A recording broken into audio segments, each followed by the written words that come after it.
Hello guys and gals, welcome back to another episode of Creepypastas / Haunted Gaming. Why? We're doing two creepypastas in one episode again. This creepypasta is Suicidemouse.avi. It's a lost episode creepypasta similar to Dead Bart and Squidward Suicide, and apparently is widely seen as the forefather of the entire lost episode genre. So let's see if this creepypasta is good or not. It's very well requested, so we'll actually get to see what it's like this time. I'm also going to be doing the Suicidemouse game creepypasta as well. It's short as well, but we'll do both in one. So with that being said, let's begin first with Suicidemouse.avi.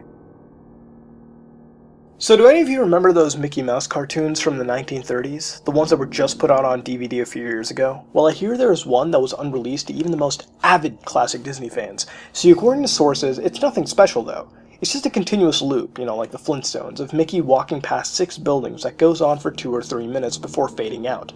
Unlike the cutesy tunes put in though, the song on this cartoon wasn't a song at all. Just a constant banging on the pianos of the keys for a minute and a half before going to white noise for the remainder of the film. It wasn't a jolly old Mickey we've come to love either. Mickey wasn't dancing or even smiling, just kind of walking as if you and I were walking, with the normal facial expression, but for some reason his head tilted side to side, as he kept this dismal look. Up until a year or two ago, everyone believed that after it cut to black, that was it. When Leonard Maltin was reviewing the cartoon to be put into the complete series, he decided it was too junk to be on the DVD, but wanted to have a digital copy due to the fact that it was a creation of Walt. When he had a digitized version up on his computer to look at the file, he noticed something. The cartoon was actually 9 minutes and 4 seconds long. This is what my source emailed to me in full. He is a personal assistant of one of the higher executives at Disney and an acquaintance of Mr. Maltin himself. After it cut to black, it stayed like that until the 6th minute, before going back to Mickey walking. The sound was different this time. It was a murmur, it wasn't a language, but more of a gurgled cry. As the noise got more indistinguishable and loud over the next minute, the picture began to get weird. The sidewalk started to go in directions that seemed impossible based on the physics of Mickey's walking, and the dismal face of the mouse was slowly curling into a smile. On the 7th minute, the murmur turned into a blood-curdling scream, the kind of scream painful to hear, and the picture was getting more obscure. Colors were happening that shouldn't have been possible at the time. Mickey's face began to fall apart, his eyes rolled to the bottom of his chin, like 2 marbles in a fishbowl, and his curled smile was pointing upwards to the left side of his face. The buildings became rubble floating in midair, and the sidewalk was still impossibly navigating in warped directions, a few seeming inconceivable with what we as humans know about direction. Mr. Maltin got disturbed and left the room, sending an employee to finish the video and take notes of everything happening up until the last second, and afterward immediately stored the disc into the cartoon into the vault. A distorted screaming lasted until 8 minutes and a few seconds in, and then it abruptly cuts to the Mickey Mouse face of the credits at the end of every video with what sounded like a broken music box playing in the background. This happened for about 30 seconds, and whatever was in that remaining 30 seconds I haven't been able to get a sliver of information about. From a security guard working under me, who was making rounds outside of that room, I was told that after the last frame, the employee stumbled out of the room with pale skin saying "real suffering is not known" 7 times, before speedily taking the guard's pistol and offing himself on the spot. The thing I could get out of Leonard Maltin was that, on the last frame, was a piece of Russian text that roughly said, "The sights of hell bring its viewers back in. As far as I know, no one else has seen it, but there have been dozens of attempts of getting this file on rapid share by employees inside the studios, all of whom have been promptly terminated of their jobs. Whether it got online or not is up for debate, but if rumors serve me right, it's online somewhere under Suicidemouse.avi. If you ever find a copy of the film, I want you to never view it, and to contact me by phone immediately, regardless of the time. When a Disney death is covered up as well as this, it means that there has to be something huge. Get back at me. TR." I've yet to find a copy of this, but it is out there. I know it. Sometime in late 2012, I was watching some Suicidemouse.avi footage on YouTube when I came across an interesting comment.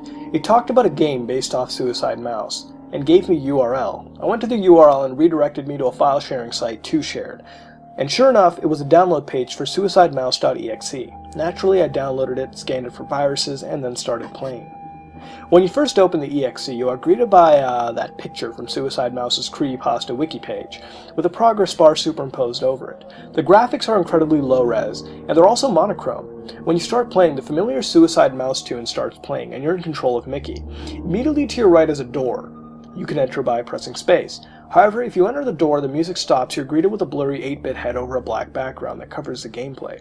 And after about 2 seconds, it briefly flashes back, and then comes back with the text, "I am dead, you are next," crudely drawn over it. After about a second of that, a much more detailed Mickey appears, moves up and down a couple of times, and then the music starts again, and you're back in control of Mickey.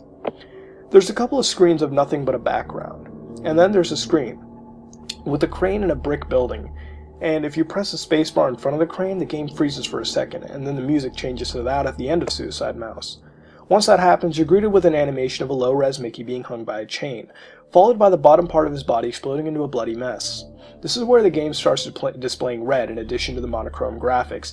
After that, you get the game over screen, which is a bloody "you died" message, apparently from Biohazard on the NES, with the Sonic CD USA game over music. Then you return to the title screen. If you choose to walk past the crane and enter the brick building, the same thing happens as with the first door, but with a different message. The next screen has more doors and different messages. Finally, you get something different on the next screen. There's a hole in the ground which you can press the spacebar to enter. You see Mickey falling down a lazy gradient, and then he hits the floor off of a new area, apparently supposed to be hell, with some fire off to the left, which you die if you touch, and a door to the left. Then the music also changes here, and the subliminal messages of the street part are replaced by much more disturbing images, accompanied by a gong sound. There's also occasionally the ambient sounds of a man moaning in pain, taken directly from the original Suicidemouse. After that screen, there's a pit covered in fire, which you can jump over. The next screen is a hole in the floor, which I jumped into out of curiosity. Bad move. After Mickey falls past another lazy gradient, he ends up in a pit, with no exit whatsoever. There was no music at this point, and after about 5 seconds in the pit, an entirely black Mickey appears, with a heartbeat sound, but then immediately faded out. He showed up again in about 5 seconds, and then faded out again. He kept appearing more and more frequently, and then there was a pause. After that, there was a loud scream, over about 10 different screamers crammed into one screen. Then Mickey exploded into a bloody mess, and the background music changed into a gruesome image of several distorted faces, recolored completely red. I rage quit after that happened, due to me nearly having a heart attack. There's probably more to this game, but after that, I don't care enough to find out what it is. And those were 2 creepypastas. Now I'm really here for the first one, Suicidemouse.avi, and figured I might cover the game one as well in this video. But really, what do I think about Suicidemouse.avi, the alleged forefather of the Lost Episode creepypastas genre? It's okay, I guess. In my eyes, the best one in the genre to this day, and one of the best creepypastas in my opinion, is Squidward's Suicide, due to its build-up, length, detail, and just the fact that it felt like something that could honestly happen, and it really sucked you into the tale as you kept on reading it. Suicidemouse, not so much. I myself don't see all the hype around this. It's really just about 9 minutes of walking with video distortions and graphic imagery, which also happened in Squidward's Suicide, but there was some plotline involved there, and Squidward, you know, it's Squidward and his troubles, but here Mickey just walks and walks as the music gets more and more distorted, eventually to the last 30 mystery seconds, where I assume it shows disturbing imagery of hell as mentioned in the final frame with the Russian text. These last 30 seconds supposedly caused the viewer to commit suicide. A tape that causes its viewers to commit suicide? You know what? That kind of makes sense. So, since throughout the 9 minutes, disturbing artwork of hell could be inserted subliminally, keeping the viewer interested until the last 30 seconds, until the viewer decides to off themselves. Could very well be a possibility.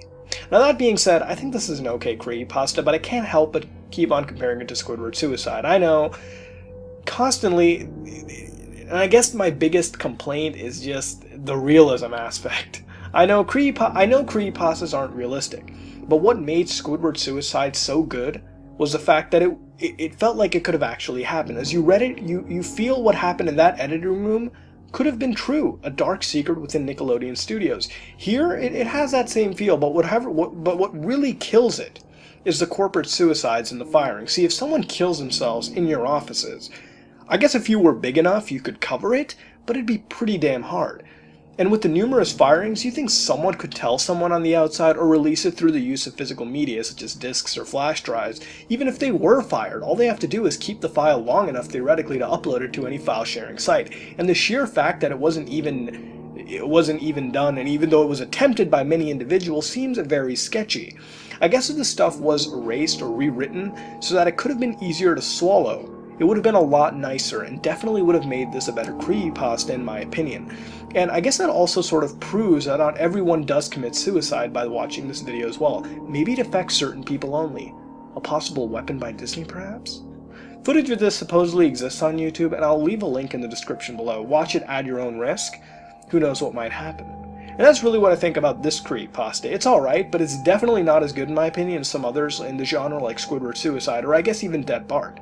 Now the game version creepypasta was really nothing special, not much to talk about. It was fairly short, and it really didn't feel all that special. It had some added sections to the original creepypasta, and it was filled with the usual screaming and bloodfest, but instead it's also a real game somewhat, and has a download which I have downloaded to my computer, but have not played yet, and I'll also leave that in the description as well for those wanting to play the game. Download at your own risk. But that's really it. That's the Suicidemouse creepypasta saga. It was requested quite a lot, and honestly, it's alright. It's nothing special, but it's not awful. I wish it were just a little more believable, and took some more time to develop and build up. But for what it is, it's not awful. It's alright. What would you rate these creepypastas, and what would you change to make them better? This has been another episode of Creepypastas and Haunted Gaming. And if you like what you saw, then like, comment, and subscribe. This is me, Mudahar, and I am out.